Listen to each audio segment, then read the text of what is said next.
Jerusalem in the week of Passover was a city straining at its seams, swollen with pilgrims and thick with the mingled sense of sacrifice and tension. The population, which numbered perhaps 50,000 in ordinary times, had surged to 4 or 5 times that figure as Jews from every corner of the known world streamed through its ancient gates.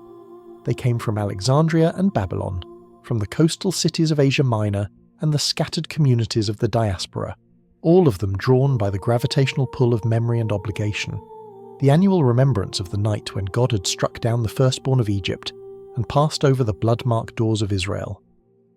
The narrow streets became rivers of humanity, flowing toward the Temple Mount where the smoke of countless lambs rose toward heaven in endless columns of worship and slaughter.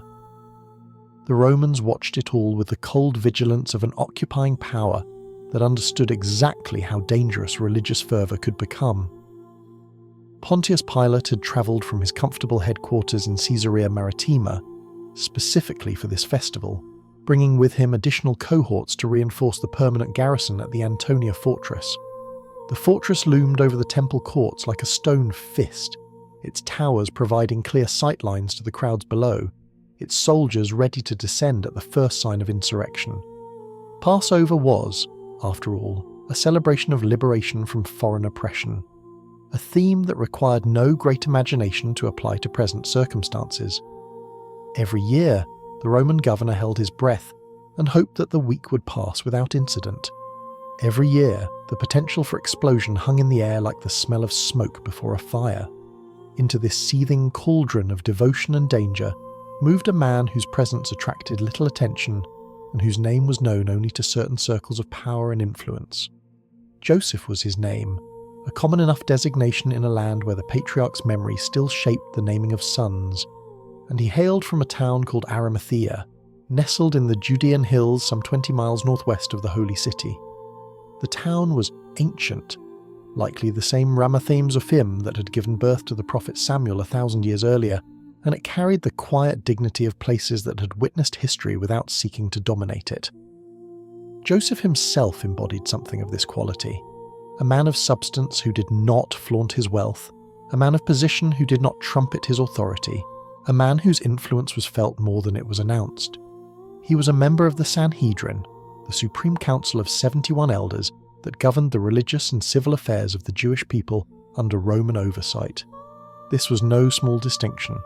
The council drew its members from the most prominent families of Jerusalem and Judea, chief priests and former high priests, scribes learned in the intricacies of the law, wealthy landowners, whose resources gave them leverage in a society where money and piety were often intertwined. To sit among these men was to occupy a seat of genuine power, to participate in decisions that shaped the daily lives of millions, to speak with a voice that carried weight in both sacred and secular spheres. Joseph had earned his place through a combination of wealth, wisdom, and the careful cultivation of reputation that marked all successful men of his era. Yet there was something about Joseph that set him apart from many of his colleagues on the council.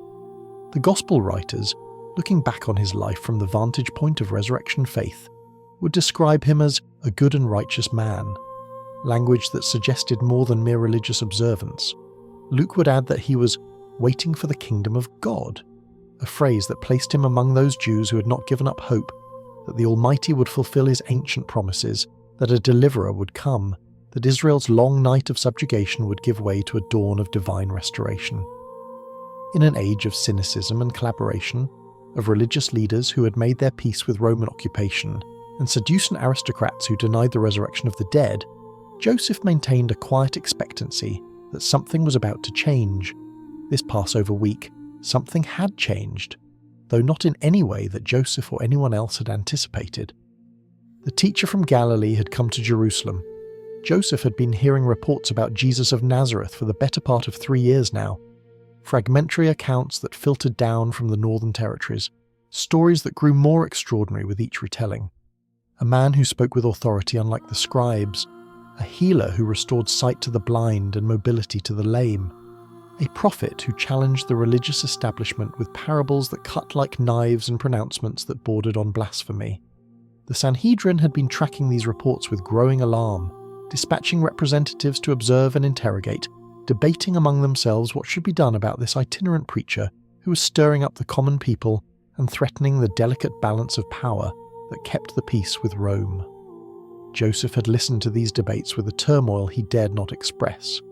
He had heard his colleagues dismiss Jesus as a deceiver, a madman, a dangerous revolutionary who would bring Roman wrath down upon the entire nation. He had watched the chief priests grow increasingly agitated as reports of miracles multiplied and crowds swelled around the Galilean wherever he went.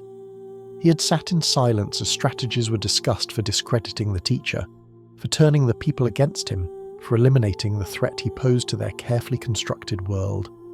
And through it all, Joseph had said nothing, because saying something would have required him to reveal what he was not yet ready to reveal. He believed.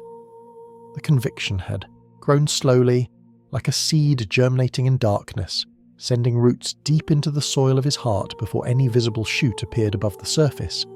It had begun with curiosity, the natural interest of an educated man in a phenomenon that was disrupting the religious landscape of his nation. But curiosity had given way to something deeper, as Joseph had encountered Jesus' teaching, whether through the reports of others or through his own careful observation from the edges of crowds. The Galilean spoke of God as a father who welcomed prodigal sons, of a kingdom that belonged to the poor in spirit, of a righteousness that exceeded the external compliance of the Pharisees and penetrated to the hidden motives of the heart. His words carried an authority that did not depend on the citation of earlier rabbis or the approval of established institutions. He spoke as one who knew God, not merely knew about God, but knew him with the intimacy of a son who understood his father's heart. Joseph had begun to wonder whether this might be the one for whom Israel had been waiting. The wondering had intensified when he witnessed, from a careful distance, always from a careful distance, some of what Jesus did. The healings were difficult to explain away. Too many people had seen them. Too many formerly blind beggars now walked the streets with functioning eyes. Too many once lame men now leaped and praised God in the temple courts. The religious authorities attributed these works to demonic power, but Joseph found such explanations increasingly hollow. What demon would cast out other demons? What servant of darkness would call people to repentance and faith in the God of Abraham? The evidence pointed in a direction that Joseph's colleagues refused to consider, and the more Joseph considered it himself, the more certain he became. But certainty and confession are not the same thing. A man can believe in his heart while his lips remain sealed, especially when opening those lips would cost him everything he has built over a lifetime. Joseph understood the stakes with painful clarity. The Sanhedrin was not a body that tolerated dissent on matters it deemed essential to the nation's welfare. To speak in defense of Jesus, or even to be perceived as sympathetic to his movement, would be to invite ostracism, ridicule, and potentially expulsion from the council. His wealth would not protect him. Wealth meant nothing if the community that gave it meaning turned against him.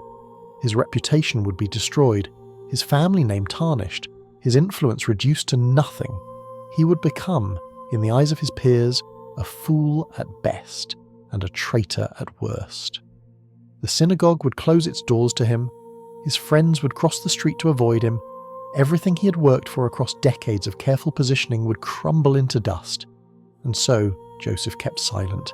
He attended the council meetings and listened to the increasingly hostile discussions about the Galilean. He nodded at the appropriate moments and made the expected noises of concern.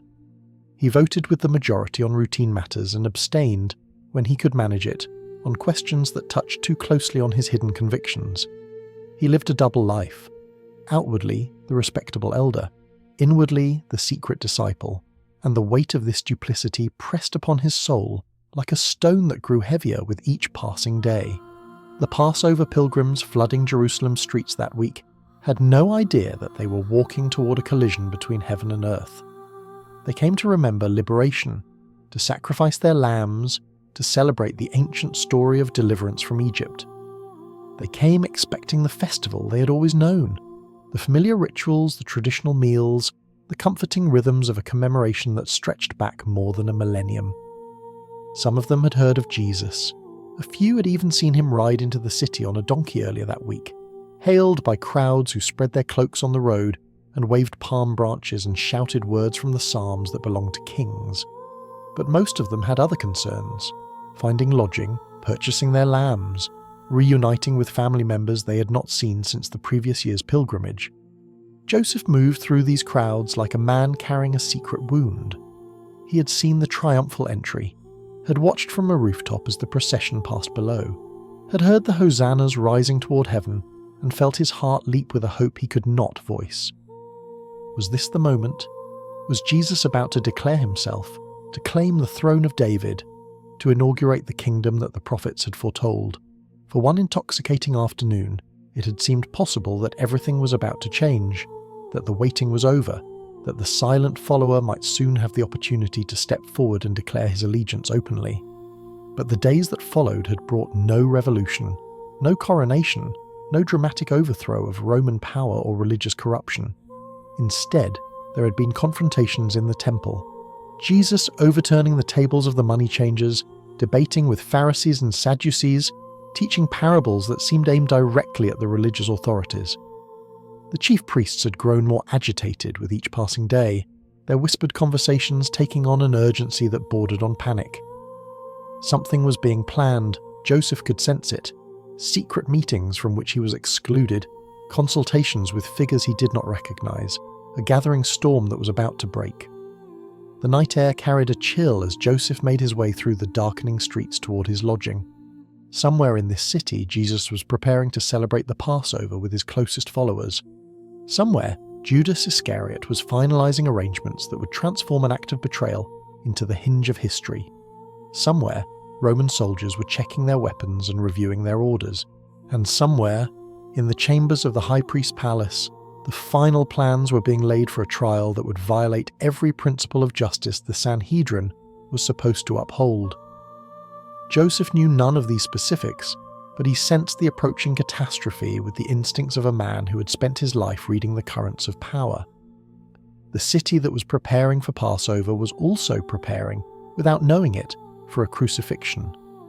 The lambs that would be slaughtered in the temple courts were shadows of a greater sacrifice that was about to be offered, and the silent disciple who had never found the courage to speak was about to face a choice that would define his legacy for all eternity. The night was falling over Jerusalem, and with it came a darkness that would cover the land itself before the week was through. The first time Joseph heard Jesus speak, he had not intended to linger. He had been crossing the temple courts on business of his own, council matters perhaps, or the oversight of some commercial interest that required his attention, when he noticed a crowd gathering near Solomon's portico. Crowds were common enough during festival seasons, clustering around this rabbi or that teacher, but something about this particular assembly caught his attention. The people were not merely listening, they were riveted, their faces displaying the particular intensity that comes when words are striking deep into the soul. Joseph had positioned himself at the edge of the gathering, half hidden behind one of the massive columns that lined the portico, close enough to hear, but far enough to maintain the appearance of casual disinterest.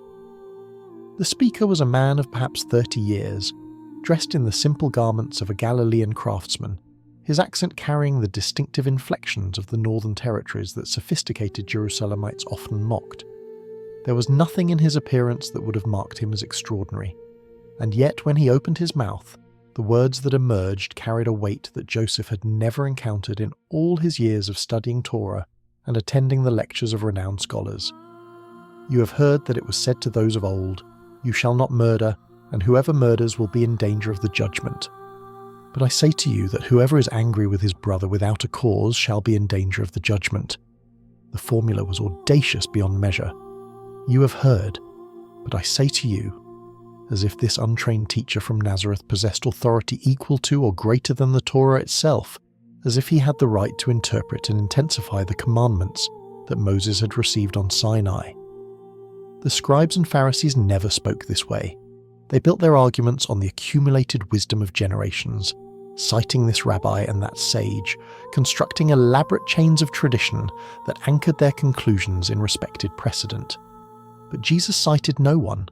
He spoke on his own authority, and somehow, impossibly, that authority felt genuine. Joseph had returned to that portico again and again in the months that followed, whenever his duties brought him to Jerusalem and his courage permitted him to draw near. He learned to position himself where he could observe without being observed, where his presence would not be noted by colleagues who might wonder why a respected member of the Sanhedrin was spending time listening to a controversial Galilean preacher. He became, without ever intending it, a student of Jesus, though he never introduced himself, never asked a question, never acknowledged the hunger that was growing within him with each encounter. The teachings accumulated in his memory like treasures stored in a hidden vault. He heard Jesus speak of a Father in heaven who noted the fall of every sparrow and numbered the hairs on every human head. He heard parables that illuminated the nature of God's kingdom through images drawn from everyday life, seeds and soils, lost coins and wayward sons, shrewd managers and persistent widows. He heard pronouncements that overturned conventional religious wisdom. The last would be first, the humble would be exalted, the poor in spirit would inherit what the powerful could never possess. And through it all, he heard an invitation that seemed directed at him personally, though Jesus had never once looked his way, an invitation to stop performing righteousness for human approval and to enter into a relationship with God that was intimate, transformative, and real. The miracles were harder to witness from a safe distance, but Joseph managed it nonetheless. He heard accounts from servants and associates, gathered details from witnesses whose reliability he trusted, and on a handful of occasions positioned himself where he could see without being seen. He watched from a rooftop as Jesus healed a paralytic who had been lowered through the ceiling by his friends, watched the man rise, take up his mat, and walk out through a crowd that parted before him in astonishment. He observed from across a crowded street as a woman who had been bent double for 18 years suddenly straightened at Jesus' touch, her spine restored, her face transformed by wonder and weeping. He heard the testimonies of those who had been blind from birth and now described colours they had never imagined, of lepers whose flesh had been restored like that of a newborn child, of a centurion whose servant had been healed without Jesus even entering the house. Each miracle posed the same question that Joseph could not escape. By what power did this man do these things? The official position of the Sanhedrin, or at least of its dominant faction, was that Jesus operated through demonic agency, that his healings were satanic counterfeits designed to deceive the gullible and lead Israel astray. But Joseph had studied the scriptures too carefully to accept this explanation without reservation. The prophets had spoken of a coming one who would open the eyes of the blind and unstop the ears of the deaf, who would make the lame leap like deer and the mute tongue sing for joy. Isaiah had painted a picture of messianic healing that matched, point for point, what Jesus was actually doing. If this was deception, it was deception that fulfilled prophecy. If this was darkness, it was darkness that produced nothing but light. The transformation in Joseph's heart was gradual but inexorable. Curiosity gave way to admiration as he recognized the profound wisdom embedded in Jesus' teaching. Admiration deepened into conviction as the evidence for divine authentication accumulated beyond reasonable doubt, and conviction, slowly and almost against his will, crystallized into something that could only be called faith. He believed that Jesus was who he seemed to be, not merely a prophet or a teacher, but the Messiah, the Anointed One, the fulfillment of everything Israel had been hoping for since the days of David. He believed, and his belief terrified him, for Joseph was not alone in his secret conviction. There was another member of the Sanhedrin who had come to similar conclusions through a different path, and his name was Nicodemus. The two men had known each other for years, as all members of the council knew each other, a relationship of professional courtesy and occasional collaboration, nothing more. Nicodemus was a Pharisee, a teacher of Israel, renowned for his mastery of the law and his devotion to the traditions of the fathers. He was older than Joseph, perhaps, or at least more established in his scholarly reputation, and he carried himself with the particular dignity of one who had earned the respect of his peers through decades of faithful study and righteous living. On the surface, he seemed an unlikely candidate for doubt about the council's position on Jesus. But Nicodemus had done something that Joseph had never dared to do. He had sought Jesus out privately, under cover of darkness, to ask the questions that burned in his heart. The conversation that ensued had become known in certain circles. How, Joseph was never entirely sure, and its contents had only deepened his own conviction. Jesus had spoken to Nicodemus of being born again, of water and spirit, of heavenly things that earthly minds struggled to comprehend. He had uttered words that Nicodemus had later repeated to Joseph in a hushed voice, words that neither of them could forget. For God so loved the world that he gave his only begotten Son, that whoever believes in him should not perish but have everlasting life. The friendship between Joseph and Nicodemus shifted after that revelation. They began to seek each other out in quiet moments, exchanging glances across the council chamber that communicated more than words could convey, finding opportunities for private conversation where they could speak freely about what they were thinking and feeling. They became, in effect, a secret fellowship of two, believers who could not believe openly, disciples who followed from the shadows, men who had found the truth but lacked the courage to proclaim it. Their conversations were marked by a particular anguish that only those in their position could understand. They spoke of the mounting hostility toward Jesus among their colleagues, of the plots being hatched and the traps being laid. They debated whether to speak up in the council sessions, to challenge the assumptions and accusations that were hardening into consensus. They encouraged each other with scriptures and arguments, building cases for Jesus' legitimacy that they rehearsed in private but never delivered in public. And always, beneath the theological discussions and strategic calculations, there ran a current of shame, the knowledge that they were failing to stand for the one they claimed to believe in, that their silence was a form of betrayal, however they might justify it to themselves. The cost of secrecy was not merely spiritual, it was political and social as well. Joseph understood with painful clarity what would happen if his sympathies became known. The high priest Caiaphas ran the council with an iron hand, and he had made his position on Jesus unmistakably clear. Anyone who defended the Galilean, anyone who questioned the council's campaign against him, anyone who showed the slightest hint of sympathy for his movement would be marked as an enemy of Israel's welfare and treated accordingly. The threat was not physical violence.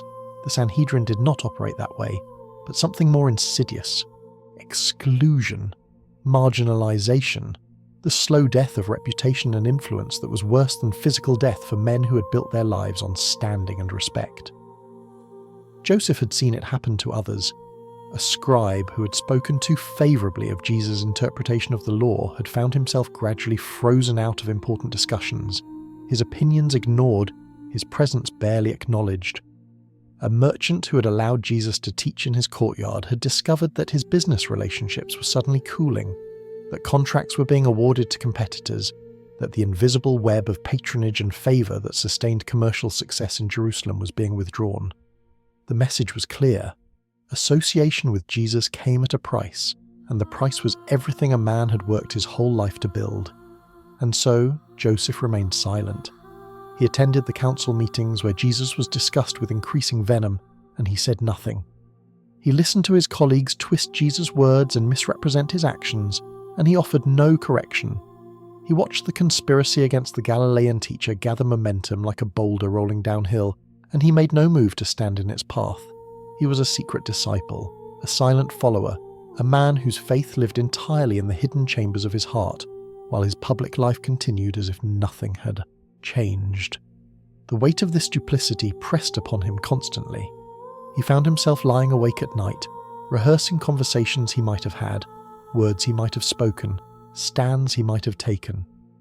He imagined himself rising in the council chamber, his voice clear and strong, declaring that Jesus was not a deceiver but a prophet, not a threat but a saviour. He pictured the shocked faces of his colleagues, the fury of Caiaphas, the chaos that would ensue. And then he pictured what would come after: the ostracism, the ruin, the loss of everything, and his courage failed him before the sun rose. Nicodemus struggled with the same torment. The two men confessed their cowardice to each other in whispered conversations, each absolving the other while knowing that absolution was not theirs to give. They promised themselves that they would speak when the moment was right, when the opportunity presented itself, when their words might actually make a difference. They told themselves that silent faith was still faith, that God knew their hearts even if men did not, that there would be time to declare themselves openly when circumstances permitted, but circumstances never permitted. The right moment never came. And now Passover week had arrived. and the whispers in the council chambers had taken on a new urgency. Something was being planned, something definitive, something irreversible. Joseph could feel it in the tension that crackled through every meeting, could see it in the furtive glances exchanged between Caiaphas and his inner circle, could sense it in the way certain discussions fell silent whenever he or Nicodemus entered the room. The man who wanted to stand for Jesus could not bring himself to speak, and the hour for speaking was rapidly running out. The night of the arrest began like any other Passover evening. Families gathered around their tables, the bitter herbs and unleavened bread laid out according to ancient custom, the lamb roasted and ready, the cups of wine poured in sequence as the story of deliverance was retold from generation to generation. Joseph had observed the Seder in his own lodgings, surrounded by family members and servants, reciting the familiar words that commemorated Israel's liberation from Egypt. "We were slaves to Pharaoh in Egypt, and the Lord our God brought us out with a mighty hand and an outstretched arm." The words had never felt more hollow to him than they did that night, spoken while another deliverance hung in the balance, and he sat paralyzed by his own cowardice. Somewhere across the city, Jesus was sharing his final meal with 12 men who had left everything to follow him. Joseph did not know this, could not have known the significance of what was unfolding in that upper room. The bread broken with words about a body given, the wine poured with words about a covenant sealed in blood, the washing of feet and the announcement of betrayal, and the final discourse that would echo through centuries of Christian reflection. He knew only that the atmosphere in Jerusalem had grown electric with danger, that the chief priests had been meeting in secret for days, that something terrible was approaching like a storm on the horizon. The knock came after midnight. It was not a summons to the council, not officially. It was a servant sent by a colleague Joseph had thought a friend, bearing a whispered message that something significant was happening at the high priest's palace. The Galilean had been arrested. A trial was being convened. Joseph's presence was expected. The word hung in the air with implications that the servant did not elaborate and Joseph did not ask about. Expected. Not required, not demanded, simply expected, as if his absence would be noted and remembered. Joseph dressed in the darkness, his hands trembling as he fastened his robes. His mind raced through the implications of what he had heard. An arrest during Passover, a trial at night. Everything about this violated the procedures that the Sanhedrin was supposed to follow, the safeguards that had been established over centuries to prevent the miscarriage of justice. Capital cases were not to be tried during festivals. Trials were not to be conducted at night.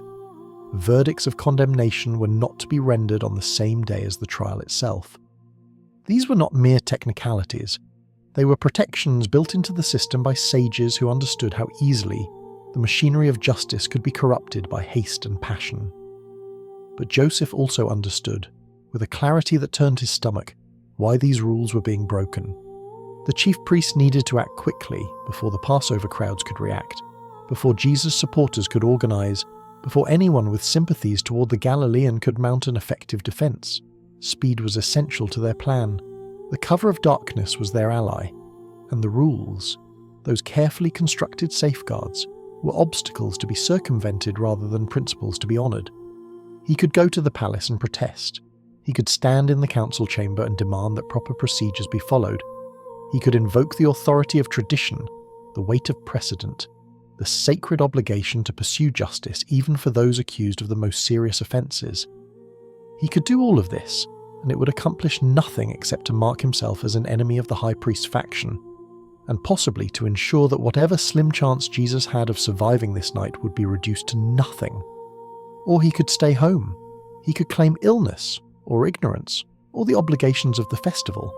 He could distance himself from whatever was about to happen, preserve his position for some future moment when his voice might actually matter, avoid complicity in a proceeding that he knew to be unjust without actually opposing it. He could do what he had always done, remain silent, remain hidden, remain safe. Joseph did not go to the palace. The decision, if it could be called a decision rather than a failure of will, would haunt him for the rest of his life. He told himself that his presence would have changed nothing, that the outcome was predetermined, that Caiaphas had already secured the votes he needed and would not be swayed by a single dissenting voice. He told himself that wisdom required knowing when to fight and when to retreat, that a living advocate might yet do some good, while a destroyed one could do nothing at all. He told himself all the things that men tell themselves when they are trying to justify cowardice, and none of it silenced the voice in his heart that whispered a single, devastating word: betrayal. The trial proceeded without him. Joseph learned the details later, pieced together from accounts of servants and guards and the few council members who would speak of what had transpired. They had brought Jesus to Caiaphas first, to the high priest's personal residence, where an informal interrogation had taken place while the full council was being assembled. Witnesses had been called, false witnesses, their testimonies contradicting each other, their accusations failing to meet even the minimal standards required for a capital case. The whole proceeding had been a farce, a predetermined conclusion in search of justification, and yet it had ground forward with terrible momentum. The decisive moment had come when Caiaphas himself had put the question directly to Jesus: "Are you the Christ, the Son of the Blessed?" The answer had sealed his fate: "I am, and you will see the Son of Man sitting at the right hand of the power and coming on the clouds of heaven." The high priest had torn his robes in the traditional gesture of horror at blasphemy. The council had pronounced its verdict: guilty, worthy of death. They had spat on him, struck him, mocked him through the remaining hours of darkness. And Joseph had been absent through it all. Nicodemus had been there. Joseph learned this too later, and the knowledge cut him even more deeply than his own failure. Nicodemus had attended the trial, had witnessed the mockery of justice, had raised objections that were brushed aside with contempt. "Does our law judge a man before it hears him, and knows what he is doing?" he had asked, invoking the very principles that Joseph had considered invoking from the safety of his own lodgings. The response had been dismissive, scornful. "Are you also from Galilee? Search and look, for no prophet has arisen out of Galilee." Nicodemus had tried. Nicodemus had spoken. And Nicodemus had failed to change anything, but at least he had tried. The morning light brought no relief, only the next stage in the nightmare. The Sanhedrin had the authority to condemn, but under Roman occupation it lacked the authority to execute. For that they needed Pilate. And so, as the sun rose over a city still celebrating the festival of liberation, the chief priests and elders led, their prisoner through the streets to the Praetorium, the governor's headquarters, to demand that Rome ratify their verdict with Roman nails and Roman wood. Joseph watched from a distance as the procession passed. He had emerged from his lodgings in the grey light of dawn, driven by a compulsion he could not name, needing to see even though seeing brought nothing but pain. Jesus walked in the midst of his captors, his face showing the marks of the night's abuse, his hands bound, his bearing somehow dignified despite everything that had been done to him. Their eyes did not meet, could not have met across the crowded street, through the press of bodies and the chaos of the moment. But Joseph felt as if they had.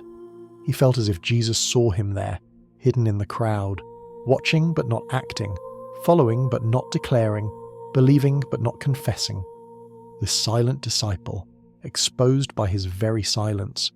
The proceedings before Pilate were complex, a dance of political manoeuvring that Joseph could only partially follow from his position outside the Praetorium.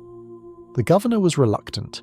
That much was clear from the way the negotiations dragged on, from the attempts to transfer jurisdiction to Herod, from the offer to release a prisoner according to Passover custom. Pilate knew an innocent man when he saw one, and he had no desire to execute someone simply to satisfy the religious sensibilities of a people he despised. But the chief priests were relentless, manipulating the crowd, invoking Caesar's name, making clear that Pilate's own position would be jeopardized if he released a man who claimed to be a king. In the end, politics won. They always did. Pilate washed his hands in a gesture of theatrical absolution that absolved nothing, and he handed Jesus over to be crucified. The sentence was pronounced. The soldiers took charge of the prisoner, and the man who had taught in the temple courts, who had healed the sick and raised the dead, who had spoken of God's kingdom with an authority that needed no external validation. This man was led away to die the death reserved for slaves and rebels and enemies of Rome. Joseph stood frozen in the crowd as the reality of what was happening washed over him. He had failed, not just failed to stop the trial, but failed in some deeper way that he could not fully articulate. He had spent months, years perhaps, telling himself that there would be time, that the right moment would come, that his silence was strategic rather than shameful. And now, time had run out. The right moment had never come, and his silence had been exactly what it appeared to be, the cowardice of a man who loved his position more than he loved the truth. The guilt settled over him like a physical weight, pressing down on his chest, making it difficult to breathe. He thought of the trial he had not attended, the protest he had not made, the voice he had not raised. He thought of Nicodemus, who had at least tried, who could face his own, reflection without the particular shame that now confronted Joseph. He thought of the disciples who had fled, of Peter who had denied, of Judas who had betrayed, and he wondered whether his own failure was really so different from theirs. They had all abandoned Jesus in their own ways. They had all chosen self-preservation over faithfulness. They were all complicit in what was happening now. But even as the guilt threatened to overwhelm him, something else was stirring in Joseph's heart. Something that he would not recognize until later. Something that would transform his failure into a different kind of faithfulness. The trial was over. The verdict was rendered. The sentence was being carried out. Joseph could not undo any of this.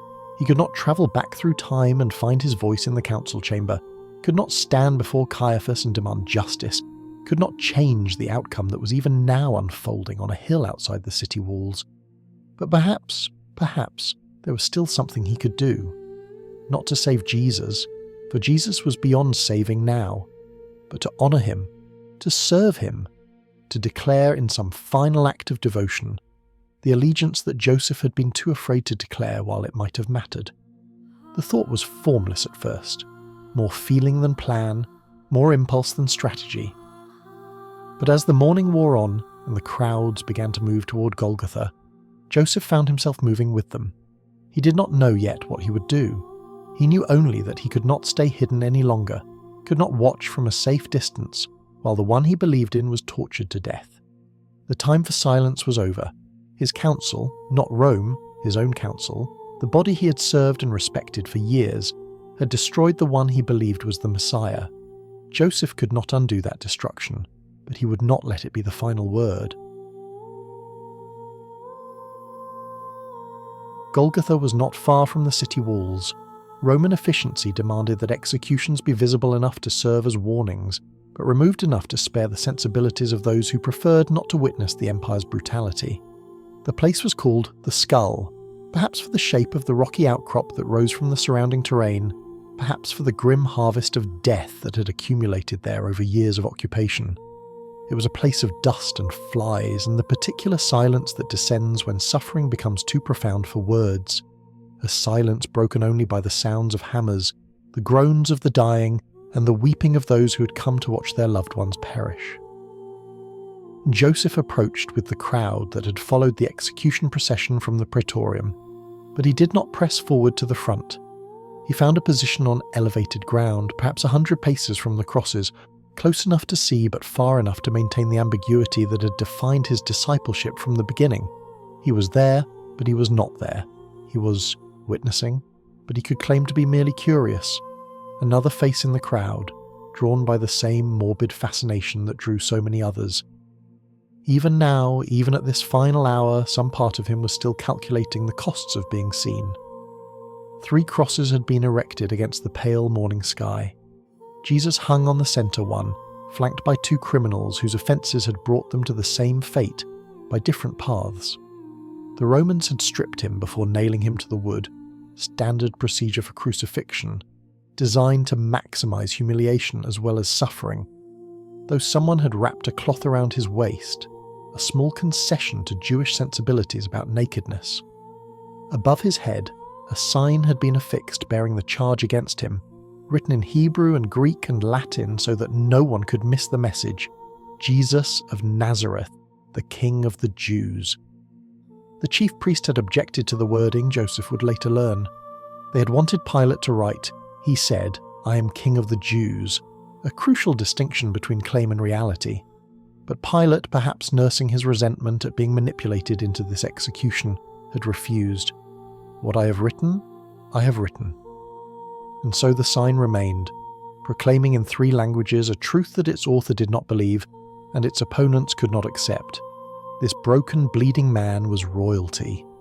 Joseph watched as the hours crawled past, each one an eternity of torment for the man on the cross. Crucifixion was designed to kill slowly, not through blood loss or the trauma of the nails, but through gradual asphyxiation as the victim's strength failed and he could no longer push himself up to breathe. A healthy man could linger for days, his suffering prolonged by the very vitality that kept him alive.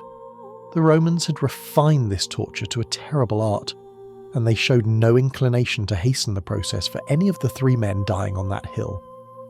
The crowd that had gathered was a mixture of mockers and mourners.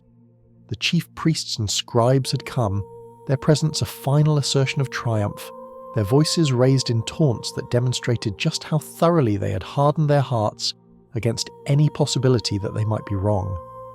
He saved others. Himself he cannot save. If he is the King of Israel, let him now come down from the cross and we will believe him. The words were poison, designed to torment a dying man by throwing his own claims back in his face. They wanted him to doubt. They wanted him to despair. They wanted him to recant whatever it was that had made him so threatening that he had to be destroyed. But there were others in the crowd who had come for different reasons. Joseph could see them scattered across the hillside, women mostly, their faces contorted with grief, their bodies swaying with the particular anguish of those watching someone they loved die in agony. He recognized some of them from his observations of Jesus' ministry, the group of women who had followed from Galilee, who had supported his work with their resources and their presence. Mary of Magdala was there, her reputation as a former demoniac transformed by Jesus' deliverance into fierce devotion. And there was another Mary, the mother of Jesus herself, her face a mask of suffering that no human language could adequately describe, watching her firstborn son die the death of a criminal while a sword pierced through her own soul. Joseph found himself unable to look away, unable to maintain the emotional distance that self-preservation demanded. The grief welling up within him surprised him with its intensity. He had never spoken to Jesus, never touched him, never shared a meal or a conversation or even an acknowledgement of recognition.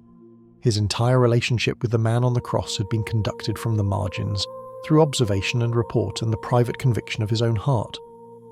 And yet he felt as if he were watching a brother die, a friend, a father, someone whose loss would leave a wound that would never fully heal. At noon, the sky began to darken. There was no natural explanation for what happened. No clouds rolling in from the sea, no dust storm rising from the desert, no eclipse that could be predicted by astronomers or explained by philosophers. The sun simply withdrew its light, as if heaven itself were closing its eyes against the horror unfolding on that hill.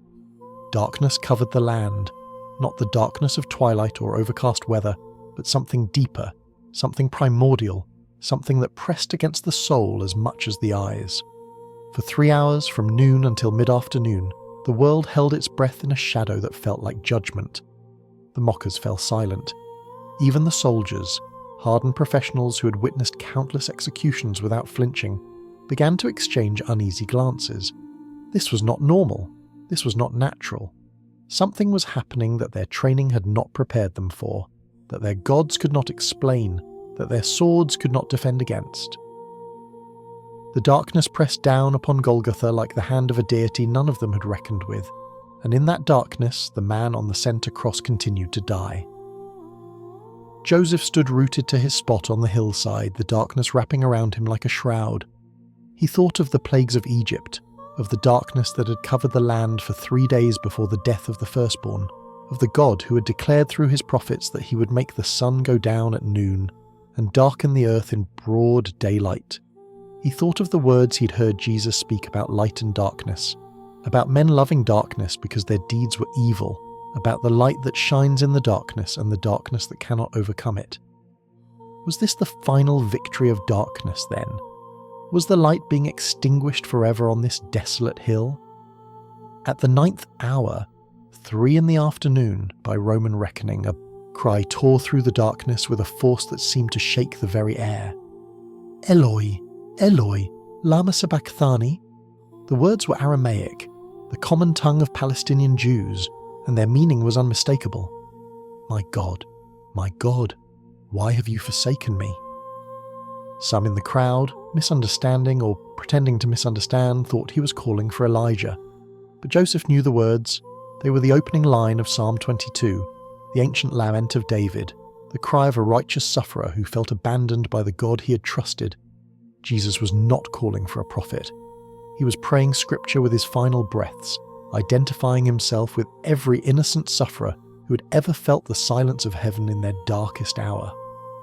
What happened next unfolded with terrible swiftness. Jesus spoke again, "I thirst," and someone lifted a sponge soaked in sour wine to his lips, the cheap drink that soldiers carried and that served, perhaps, as a final act of mercy or mockery. Then came the words that would echo through eternity, "It is finished." Not a cry of defeat, but a declaration of completion, as if everything he had come to do had been accomplished in this moment of apparent destruction. And then, "Father, into your hands I commit my spirit." A final breath, a bowing of the head, and silence. The earth itself responded to his death. A tremor ran through the ground, not the distant rumble of an earthquake miles away, but something immediate and violent, as if the planet were recoiling from what had happened upon its surface. Rocks split, the ground shook, and in the temple, half a mile away, the massive curtain that separated the holy place from the most holy, the veil that symbolized the barrier between God and humanity, that only the high priest could pass beyond and only once a year. That curtain tore from top to bottom, as if ripped by unseen hands. Joseph did not know about the veil, not yet. He knew only that the man he had believed in was dead, that the hope he had nurtured in secret had been nailed to a cross and expired in the darkness, that everything he had thought might be true had apparently been proven false. Messiahs did not die like this. Deliverers did not hang helpless while their enemies mocked, and the sky went dark and the earth shook with what felt like divine fury. Whatever Jesus had been, prophet, teacher, healer, perhaps something more, he was finished now. The silence that had marked Joseph's discipleship would continue indefinitely, because there was no longer anyone to speak for, except. The thought surfaced slowly, rising through the layers of grief and shock like a bubble ascending through deep water. The crucifixion was over, but the aftermath was not. Roman law required that the bodies of the executed be disposed of, and Roman custom in Judea meant leaving them on their crosses to rot. A final humiliation, a warning to others, a denial of the burial that Jewish tradition considered essential for honouring the dead. But this was Passover week, and the next day was the Sabbath, and Jewish sensibilities would be outraged if the bodies were left hanging during the most sacred season of the year. Already the soldiers were moving to expedite matters. Joseph watched as they approached the two criminals who still lived, raising their iron clubs to break the legs of each man. Without the ability to push themselves up, the condemned would asphyxiate within minutes, a mercy of sorts, though it was motivated more by schedule than compassion. But when they came to Jesus, they found that he was already dead. A soldier thrust a spear into his side to confirm what his stillness had already announced, and blood and water flowed from the wound, evidence perhaps of a ruptured heart. Though Joseph did not know enough of anatomy to interpret what he was seeing, the body would be taken down. It would be disposed of, thrown into a common grave perhaps, or left for the dogs and birds that scavenged around execution sites. The man who had taught in the temple and healed the sick and spoken of a kingdom that belonged to the poor in spirit would be denied even the dignity of proper burial, unless someone intervened. The decision crystallized in Joseph's mind with a clarity that cut through the fog of grief and guilt. He could not undo the trial. He could not reverse the verdict. He could not unspeak the silence that had marked his discipleship from the beginning. But he could do this. He could step out of the shadows and claim the body of the one he had followed in secret. He could provide a burial place, a tomb, a final resting place worthy of the man he believed Jesus had been. He could declare, in this one irrevocable act, The allegiance he had been too afraid to declare, while it might have cost him something. It would still cost him something. Joseph understood this with perfect clarity. To request the body of a crucified criminal was to identify himself publicly with that criminal's cause. The chief priests would know. The council would know. His colleagues who had condemned Jesus would understand exactly what Joseph's request meant, and they would not forget. The careful camouflage of years would be stripped away in a single afternoon. The secret disciple would be secret no longer. But what did it matter now? What did any of it matter? The position, the reputation, the careful cultivation of influence. If he could not bring himself to honour the dead when honouring them was all that remained. Joseph had failed in life. He would not fail in death. The walk from Golgotha to the Praetorium was not long, but it felt like a journey of miles. Joseph moved through streets still crowded with Passover pilgrims, his mind fixed on what he was about to do, his heart pounding with a mixture of fear and something else, something that felt almost like relief. The burden of secrecy that he had carried for so long was about to be lifted. Whatever came next, at least he would no longer be hiding. The Greek word that Mark would later use to describe what Joseph did next was a tolmason, a word that meant taking a bold risk, daring to do something dangerous, summoning courage in the face of potential disaster. Joseph went to Pilate and asked for the body of Jesus. Not discreetly, not through intermediaries, not with the careful ambiguity that had characterized everything else he had done. He went himself in person, a member of the very council that had condemned Jesus, and he requested permission to bury the man his colleagues had killed. Pilate was surprised to hear that Jesus was already dead. Crucifixion usually took much longer, and he summoned a centurion to confirm the report. When confirmation came, the governor granted the request. Perhaps he saw it as a final thumb in the eye of the chief priests who had manipulated him that morning. Perhaps he simply wanted the matter resolved, and the body disposed of properly. Whatever his reasons, Pilate released the corpse of Jesus of Nazareth into the custody of Joseph of Arimathea. The silent follower had finally stepped out of the shadows, and the act of courage that had taken him a lifetime to summon would echo through eternity. The afternoon sun was already descending toward the western hills when Joseph returned to Golgotha, with Pilate's authorization secured. The Sabbath would begin at sunset. Only a few hours remained to accomplish what needed to be done, and Jewish law forbade such work once the day of rest commenced. There would be no extension, no accommodation, no allowance for the magnitude of what Joseph was undertaking. The burial of Jesus of Nazareth would have to be completed before the first stars appeared in the darkening sky, or it would not be completed at all. Joseph had not come alone to retrieve the body. Servants accompanied him, carrying the supplies that a proper burial required. Fine linen cloth purchased hastily from a merchant who asked no questions about the urgency of the transaction, vessels of water for the ritual washing, the various implements needed to prepare a corpse for its final rest. The expense was considerable, but Joseph had not paused to calculate costs.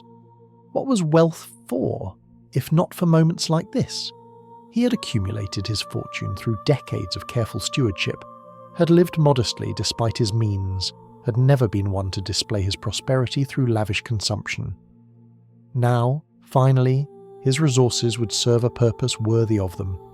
The soldiers at the execution site had received word of Pilate's grant and offered no resistance when Joseph's party approached. They had already taken Jesus down from the cross, standard procedure once death was confirmed and authorization received, and the body lay on the ground where it had been dropped, covered only by the cloth that had served as his final garment.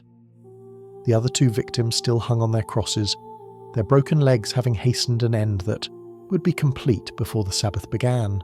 The Romans would dispose of their remains in whatever manner Roman efficiency dictated, but Jesus would not share their fate. Joseph knelt beside the body of the man he had followed in secret for so long. The face that had captivated thousands was barely recognizable now, swollen from beatings, streaked with dried blood, bearing the marks of thorns that had been pressed into the scalp as a cruel parody of royal coronation. The hands that had touched lepers and blessed children were pierced through, the wounds dark and ugly against flesh that had already begun to take on the pallor of death. The feet that had walked the roads of Galilee and climbed the hills of Judea had been similarly violated, nailed through to the vertical beam of the cross. This was what Rome did to those who threatened its order. This was what the council had demanded in its zeal to protect the nation. This was the end of the one Joseph had believed might be the Messiah. He reached out hesitantly at first and touched the still hand of Jesus. It was the first time he had ever touched him, the first physical contact between the secret disciple and the teacher he had admired from afar. The skin was cool now, the warmth of life having departed hours earlier, but Joseph held the hand anyway, cradling it gently as if it were something infinitely precious. In a sense, it was. These hands had healed. These hands had been lifted in blessing. These hands had broken bread and poured wine and washed the feet of fishermen, and now they lay still, their work apparently finished, their power seemingly exhausted. A voice broke through Joseph's grief, a voice he recognized, speaking his name with an urgency that matched the fading afternoon light. Joseph. He looked up to see Nicodemus approaching across the rocky ground, and for a moment Joseph thought he was imagining things. Nicodemus, the Pharisee who had come to Jesus by night, who had questioned the council's procedures and been dismissed with contempt, who had shared Joseph's secret faith and Joseph's paralyzing caution. Nicodemus was here, in broad daylight, at the site of Jesus' execution, carrying what appeared to be an enormous bundle in his arms. "I heard what you did," Nicodemus said, kneeling beside him. "I could not let you do this alone." The bundle he carried was a mixture of myrrh and aloes, burial spices traditionally used to honor the dead and to mask the odor of decomposition that would begin soon after death. But this was no ordinary amount. Later accounts would record the quantity as approximately 100 pounds, a staggering weight of precious substances, the kind of provision that might be made for the burial of a king. Nicodemus had not come with a token gesture. He had come with an offering that declared, as loudly as any words could have declared, his belief in who Jesus truly was. Two secret disciples, meeting publicly for the first time at the foot of a Roman cross.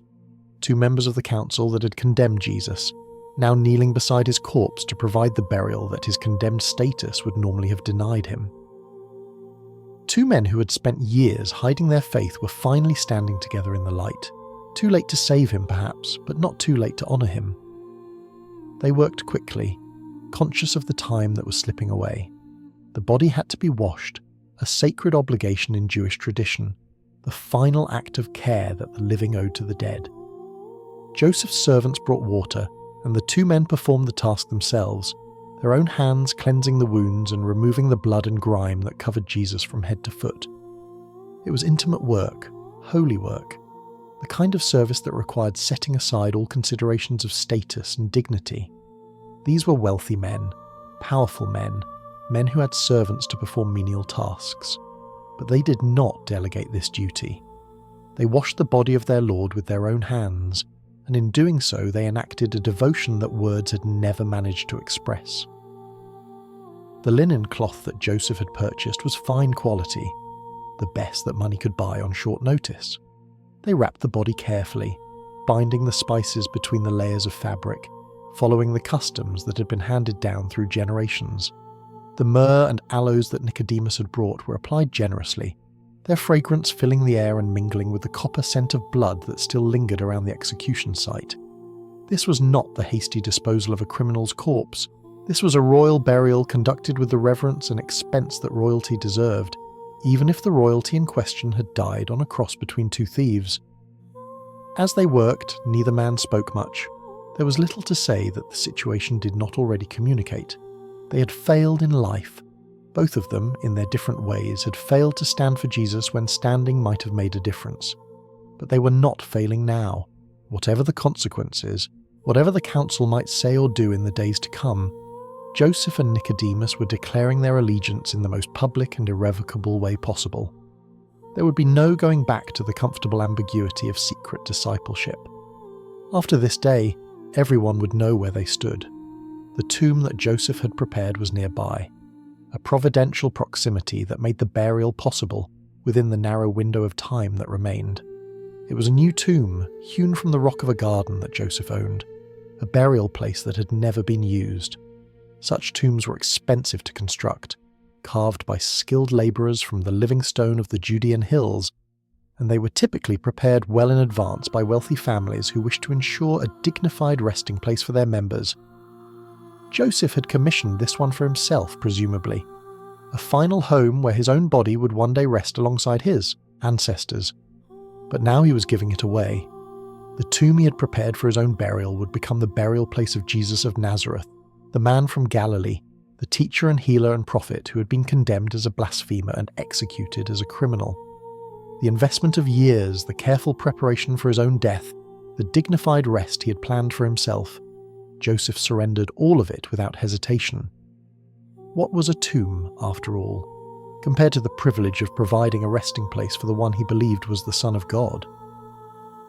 They carried the body together, Joseph and Nicodemus and the servants who had accompanied them, moving through the garden in the golden light of late afternoon. The garden was quiet, removed from the chaos of Golgotha, a place of trees and flowers and the kind of peace that seemed impossible given what had happened just hours earlier. Birds sang in the branches overhead, oblivious to the significance of the procession passing beneath them. The world continued its rhythms, indifferent to the death of the one who had created it. The entrance to the tomb was a low opening carved into the face of a rocky outcrop, requiring those who entered to stoop or bend. Inside, the space was cool and dim, carved with the niches and shelves where bodies would be laid to rest. Joseph had seen the interior many times during its construction, had approved the workmanship and imagined the day when his own remains would occupy one of those stone shelves. He had never imagined this, never dreamed that the first occupant of his tomb would be someone else entirely, someone whose significance dwarfed his own in ways he was only beginning to understand. They laid Jesus on the stone shelf with the gentleness of men handling something sacred. The linen wrappings gleamed white in the dim light that filtered through the entrance, the spices releasing their fragrance into the enclosed space. Joseph stood for a long moment, looking down at the still form, trying to comprehend what he was seeing. This was the end then. The teacher who had spoken with such authority was silent now. The healer who had restored sight and strength to so many lay helpless on a slab of stone. The one who had promised living water and eternal life had been swallowed by death like every other son of Adam. And yet, something in Joseph resisted the finality of what he was witnessing. He could not have explained it, could not have articulated the stubborn hope that refused to be extinguished even in that tomb. Perhaps it was something Jesus had said, words about destruction and rebuilding, about seeds falling into the ground and dying before they could bear fruit. Perhaps it was simply the refusal of faith to accept that God would allow his anointed one to end this way. Whatever its source, the hope flickered in Joseph's heart like a candle flame in a dark room, too small to illuminate much but too persistent to be blown out entirely. The sun was setting. The Sabbath was almost upon them. Joseph and Nicodemus emerged from the tomb into the fading light of Friday afternoon. The great stone that would seal the entrance stood ready, a massive disc of rock fitted into a channel that allowed it to be rolled across the opening. It would take several men to move it, and once in place it would be nearly impossible to shift without similar effort. The stone was security against grave robbers, against animals, against anything that might disturb the rest of the dead. It was also, Joseph could not help but think, a barrier between the world of the living and the world of the dead, a boundary that no one crossed in the opposite direction. They rolled the stone together, the grinding of rock against rock echoing through the quiet garden. The entrance to the tomb disappeared behind the massive disc, and with it disappeared the body of Jesus of Nazareth. Joseph stepped back, breathing heavily from the exertion, and realized that his face was wet with tears. He had not known he was weeping. Nicodemus stood beside him, equally spent, equally grieved. The two men who had hidden their faith for so long had finally acted upon it, and the action had brought them not triumph, but sorrow. They had honoured the King of Kings with the best burial they could provide, but the king was dead. They had declared their allegiance at last, but the one they had declared for lay sealed behind a stone in a borrowed tomb. The courage that had taken them a lifetime to find had come too late to change anything that mattered, or so it seemed. The women who had watched from a distance, Mary Magdalene and Mary, the mother of Joses, and others whose names the Gospels would preserve, noted where the body had been laid. They would return after the Sabbath, they determined, with additional spices to complete the burial rites that the setting sun had interrupted. It was the last service they could render, the final act of devotion available to those who had loved him. Joseph and Nicodemus departed as the first stars began to appear, making their way back to the city through the gathering darkness. The Sabbath had begun, the work of burial was complete, and the world, having witnessed the death of its creator, settled into a silence that would last until dawn broke on the third day. The Sabbath that followed the crucifixion was unlike any other in Joseph's memory. The day of rest, ordained at creation and codified at Sinai, had always been a gift, a weekly cessation from labour, a sanctuary in time where the Jewish soul could breathe and reflect and reconnect with the God who had delivered Israel from bondage. But this Sabbath offered no rest, only the peculiar torment of enforced stillness when every fibre of Joseph's being screamed for action, for movement, for something to do with the grief that threatened to consume him from within. He remained in his lodgings through the long hours of Saturday, observing the commandment that forbade work even as his mind worked ceaselessly over the events of the previous days. The streets of Jerusalem were quiet, the Passover crowds confined to their dwellings, the merchants shuttered, the usual bustle of the holy city suspended in obedience to ancient law. Somewhere in those streets, Joseph knew, the chief priests were congratulating themselves on the successful elimination of a threat.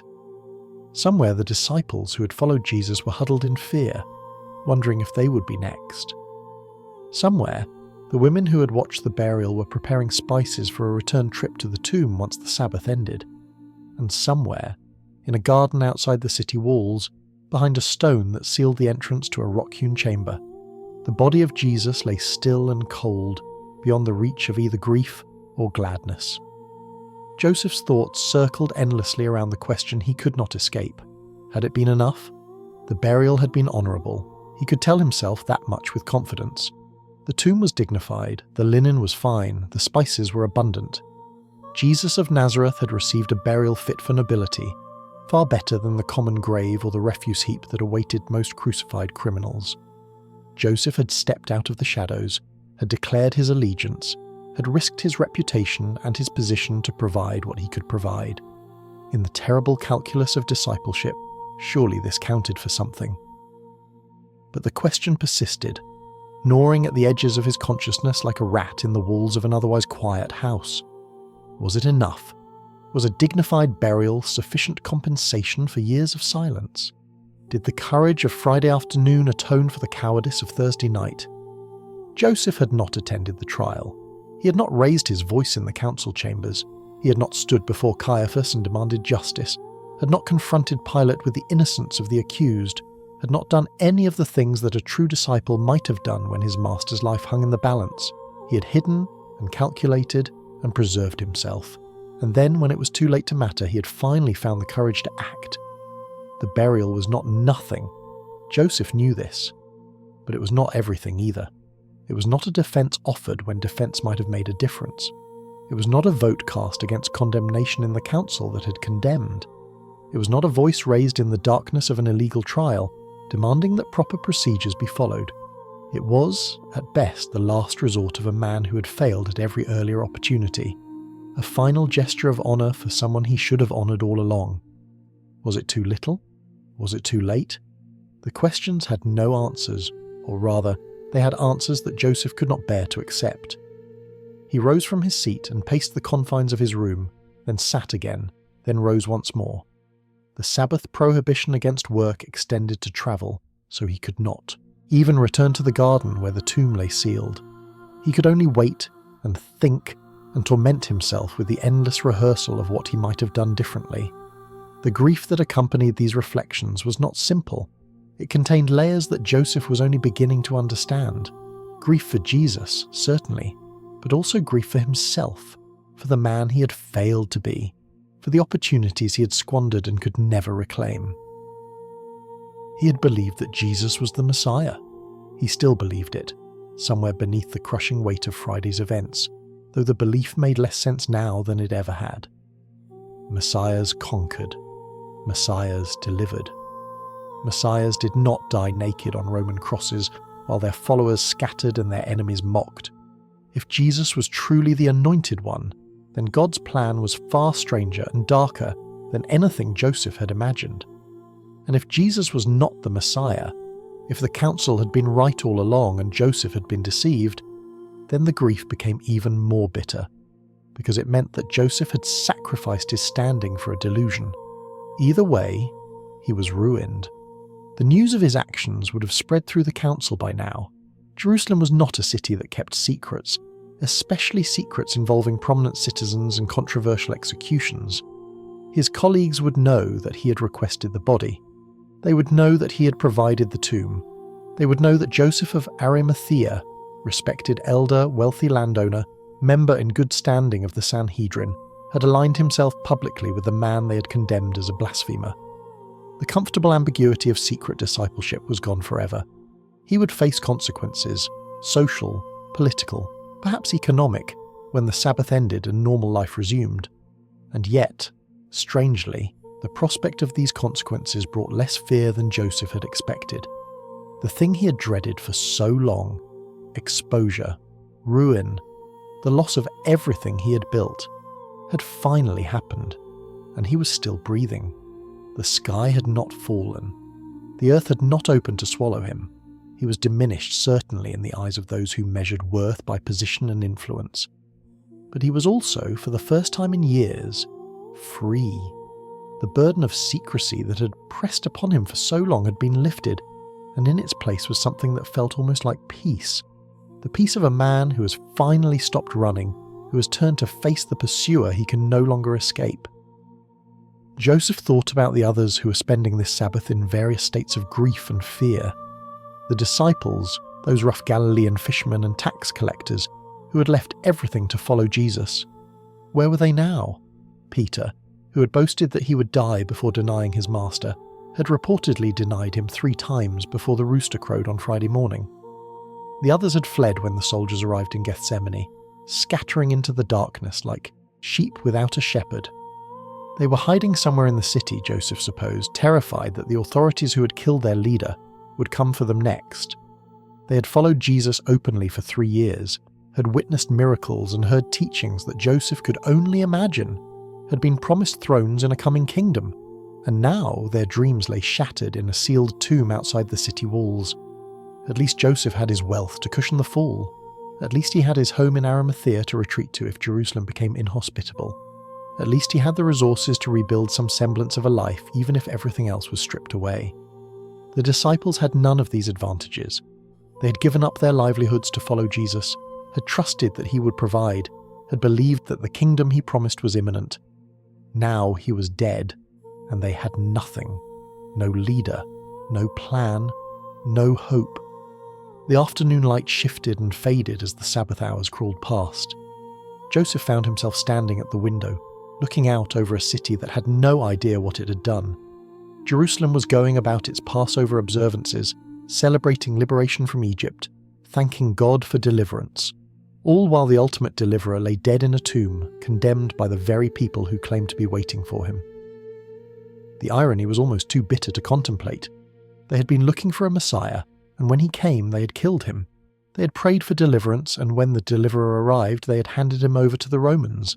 They had sung psalms about God's faithfulness, and then they had murdered God's son. Or had they? Joseph caught himself on that thought, arrested by its implications.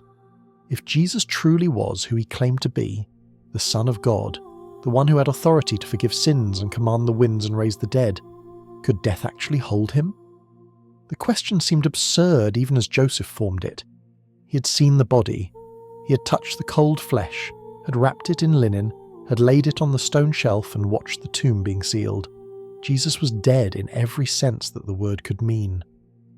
The life that had animated that body was gone, departed, extinguished like a lamp that had run out of oil, and yet Jesus had said things, strange things, things that Joseph had heard second-hand and puzzled over in the privacy of his own thoughts. He had spoken of destroying the temple and razing it in 3 days, which his enemies had taken as a threat against the physical building, but which his followers had apparently understood differently. He had talked about seeds falling into the ground and dying before they could bear fruit, about laying down his life and taking it up again, about a sign like the prophet Jonah, who spent 3 days in the belly of a great fish. These sayings had seemed cryptic at the time, resistant to straightforward interpretation. But now, in the stillness of the Sabbath, Joseph found himself wondering whether they might mean exactly what they appeared to mean. Was it possible? Was it conceivable that death itself was not the end of the story? The thought was too audacious to entertain seriously, and yet Joseph could not entirely dismiss it. He had witnessed too much, too many healings, too many wonders, too many demonstrations of power over the physical world, to assume that ordinary categories applied to Jesus of Nazareth. The man had raised Lazarus from the dead, if the reports could be believed, calling him out of a tomb after 4 days of decomposition. If Jesus could do that for another, could he do it for himself? If he had power over death when death afflicted others, did that power simply evaporate when death came for him? Joseph did not know. He could not know, not yet. The Sabbath stretched before him, a vast silence in which no answers could be sought and no actions could be taken. The tomb remained sealed. The body remained still. The stone remained in place, immovable, final.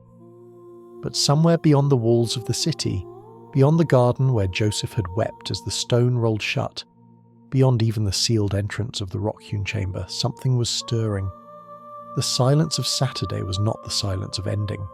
It was the silence of waiting, the held breath before the plunge, the pause between the lightning flash and the thunder's roar, the darkness that precedes the dawn. Heaven was preparing a surprise. Joseph could not have known this as he stood at his window, watching the last light fade from the Jerusalem sky. He knew only grief and guilt, and the faint stirring of a hope he did not dare to name. The Sabbath would end at sunset. Night would fall again, and then, whatever came next would come. The tomb was sealed. The guards that the chief priests had requested from Pilate were taking their positions. The stone stood immovable before the entrance where the body of Jesus lay wrapped in linen and spices, but stones can be moved, and tombs do not always keep what is placed inside them. The sun had not yet risen when the first reports began to filter through Jerusalem like water seeping through cracks in a dam. Something had happened at the tomb.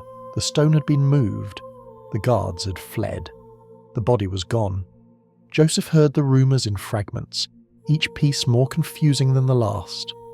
A servant brought word that soldiers from the temple guard were spreading through the city, their faces pale with terror, speaking of earthquakes and blinding light and figures in white whose appearance had struck them senseless. Another report followed close behind. Women had gone to the tomb at dawn to complete the burial rites, and they had found it empty, the stone rolled away, the linen wrappings lying where the body should have been. They were claiming, impossibly absurdly, that they had seen angels, that the angels had spoken to them, that Jesus was not there because he had risen from the dead. Joseph's first reaction was disbelief, not the scoffing disbelief of the chief priests who would soon be concocting alternative explanations, but the stunned incredulity of a man confronting something too vast for immediate comprehension. Risen? How could anyone rise from the dead? He had seen the body. He had touched it, washed it, wrapped it in linen with his own hands. He had watched the spear thrust into Jesus' side, had seen the blood and water flow, had confirmed with his own eyes that life had departed. Whatever the women thought they had seen, whatever the guards claimed had happened, it could not be what they were saying. The dead did not rise. Tombs did not empty themselves. This was not how the world worked. And yet, the reports kept coming, each one adding details that made dismissal more difficult. Mary Magdalene had seen him, not an angel, not a vision, but Jesus himself, standing in the garden near the tomb. She had mistaken him for the gardener at first, had asked where the body had been taken, and then he had spoken her name in a voice she would have recognized anywhere. Peter and John had run to the tomb and found it exactly as the women had described. Empty, the linen cloths lying undisturbed, the face cloth folded separately as if someone had taken time to tidy up before departing. 2 disciples walking to a village called Emmaus had encountered a stranger on the road who had opened the scriptures to them with blazing clarity, and when he broke bread at their table, they had recognized him as Jesus, and he had vanished from their sight. Joseph did not know what to do with any of this. He paced his lodgings as he had paced them throughout the Sabbath, but now the pacing was fueled not by grief, but by something far more disorienting. If these reports were true, if Jesus had actually risen from the dead, then everything Joseph thought he knew about the world was wrong. Death was not final. Tombs were not permanent. The man he had buried on Friday afternoon had somehow walked out of the grave on Sunday morning, leaving behind nothing but folded linens and a story that would reshape human history. The fear came first, a primal terror at the implications of what he was hearing.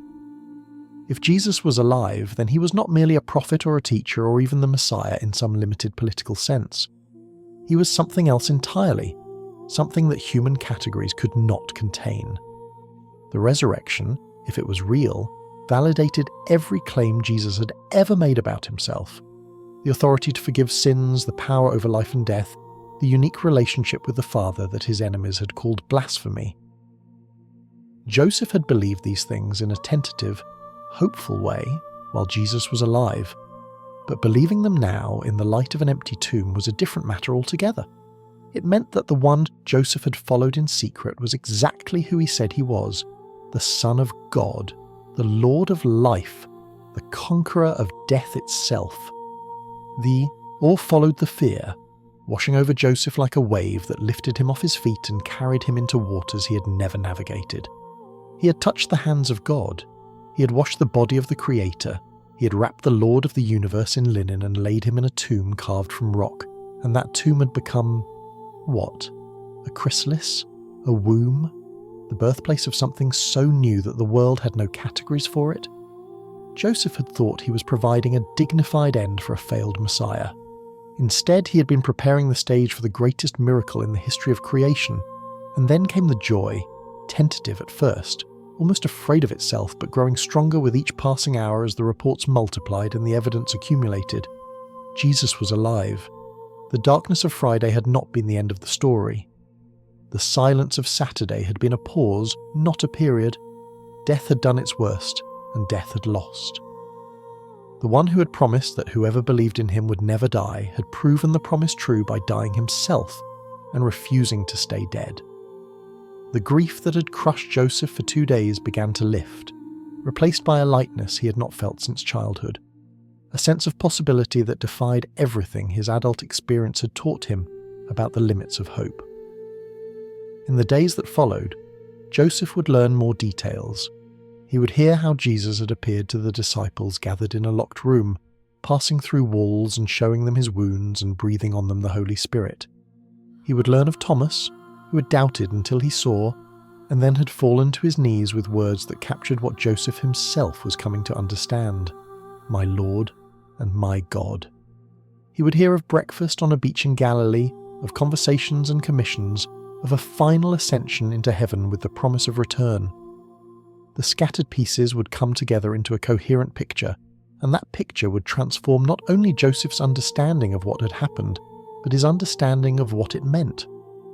But in those first hours of Sunday morning, before the full scope of the resurrection had become clear, Joseph found himself reflecting on his own small part in the story. He had not been a prominent disciple. He had not walked with Jesus through Galilee or sat at his feet in the upper room. He had not witnessed the Transfiguration or heard the Sermon on the Mount delivered firsthand. He had been a secret follower, a hidden believer, a man whose faith had lived in the shadows until the very end. And yet, his tomb had become the most significant location in human history. The rock-hewn chamber he had prepared for his own burial had become the site of resurrection, the place where death was defeated, the empty vessel that proclaimed to all the world that Jesus Christ had risen. Joseph had not planned this. He could not have planned it. He had simply done what was in front of him to do, providing a burial place for someone he loved and honoured, and God had taken that simple act of devotion and woven it into the fabric of eternal redemption. The prophet Isaiah had written, centuries earlier, that the suffering servant would make his grave with the wicked and with the rich in his death. Scholars had puzzled over this prophecy, wondering how someone could be buried both with criminals and with the wealthy. But Joseph's act of courage had fulfilled the ancient words with precision that no human planning could have achieved. Jesus had died with criminals, 2 thieves crucified on either side, but he had been buried with the rich in the new tomb of a wealthy counselor who had finally found the courage to declare his allegiance. The prophecy had required someone exactly like Joseph, wealthy enough to own a suitable tomb, positioned closely enough to act quickly, devoted enough to take the risk. And Joseph, without knowing it, had been prepared for this role across all the years of his secret discipleship. God uses quiet people. This was one of the truths that crystallized in Joseph's mind as he processed the events of that first Easter. The loud and prominent disciples had their roles to play. Peter would preach at Pentecost. Paul would carry the gospel to the Gentiles. John would write words that would endure for millennia. But the quiet ones mattered too. The ones who watched from the edges, who believed without proclaiming, who served without seeking recognition. They were part of the story as well, their contributions no less essential for being less visible. Joseph had spent years berating himself for his silence, his caution, his failure to speak when speaking might have cost him something. But God had used even his reticence, weaving it into a plan that required someone in exactly his position to do exactly what he had done. Hidden faith still shapes eternity. This was another truth that emerged from Joseph's reflection. He had thought during all those years of secret discipleship that his faith did not count because it was not public. He had imagined that God valued only the bold confessions, the dramatic testimonies, the willingness to stand up and be counted regardless of consequences. But the resurrection revealed a different calculus. Joseph's faith had been real, even when it was hidden. His love for Jesus had been genuine, even when it was unexpressed. And when the moment came, when the opportunity finally presented itself for that hidden faith to manifest in action, Joseph had been ready. The years of private devotion had prepared him for the hour of public courage. The seed that had germinated in darkness had finally broken through the soil into light. Even silence can serve a king. This was perhaps the most surprising truth of all. Joseph's silence had felt like failure, like betrayal, like the cowardice of a man who loved his comfort more than his convictions. But in the providence of God, that silence had served a purpose. If Joseph had declared himself earlier, if he had stood up in the council and defended Jesus, if he had been expelled from the Sanhedrin for his sympathies, he would not have been in a position to provide the tomb. His access to Pilate, his wealth, his standing in the community, his ability to act quickly in the crucial hours between death and Sabbath, all of these had been preserved by the very silence that Joseph had condemned in himself. God had not been thwarted by Joseph's caution. God had worked through it, using even the failures of his servant to accomplish purposes that the servant could never have imagined. None of this excused the fear that had kept Joseph hidden for so long. He would carry the memory of his failures with him for the rest of his life. The trial he had not attended, the voice he had not raised, the opportunities he had squandered. But the resurrection put even these failures in a new light. They were not the final word. They were not the defining feature of his discipleship. They were chapters in a story that was still being written, a story whose ending transformed everything that had come before. The tomb was empty. The stone was rolled away. The guards had fled, and the linen wrappings lay folded where the body should have been. And Joseph of Arimathea, the quiet man, the secret disciple, the one who had finally found his courage when courage seemed too late, discovered that his moment of devotion had become part of the greatest story ever told. In the centuries that would follow, believers around the world would remember what Joseph had done. They would read the gospel accounts and learn of the wealthy counselor who had provided a tomb for Jesus. They would visit the Church of the Holy Sepulchre and stand in the place where tradition said the burial had occurred. They would name their sons Joseph and tell them the story of a man who'd been afraid to speak but not afraid to serve. The silent follower would become, in his own quiet way, an enduring example of what faithfulness looks like when faithfulness is all you have to offer. Sometimes the greatest acts of devotion happen when no one is watching. Sometimes the most important contributions are made by people whose names are barely remembered. Sometimes God accomplishes his purposes through the hesitant and the hidden, the cautious and the conflicted, the ones who wish they had done more and wonder if what they did was enough. Joseph of Arimathea was such a man. He was not a hero in any conventional sense. He did not slay giants or lead armies or perform miracles that drew crowds of amazed onlookers. He was simply a man who believed, who struggled with his belief, who failed more often than he succeeded, and who finally, at the last possible moment, found the courage to act on what he had always known to be true. And that was enough. In the economy of grace, it was more than enough. The dawn broke over Jerusalem on that first Easter morning, painting the sky in shades of gold and rose, illuminating a world that would never be the same. In a garden outside the city walls, a tomb stood empty, a tomb that had been given in love, sealed in grief, and opened by the power of God. The silent follower had played his part, and the king he had served in secret was alive forevermore.